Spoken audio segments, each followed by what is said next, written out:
Raja Buah ya. Ini saya tak tahu dia buat saya dia bawa daripada Johor ya.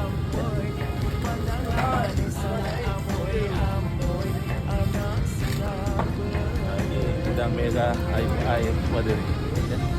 Ini saya rasa baru dua hari ni ya.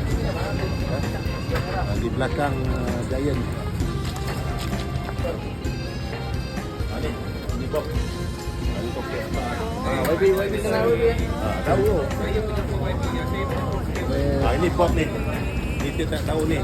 Lepas musim haji waktu musim haji adalah buat datang. Ya, buat.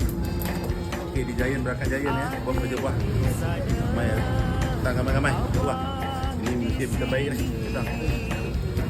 Harga cukup murah. 18 je. Saking. Ramai lagi buah.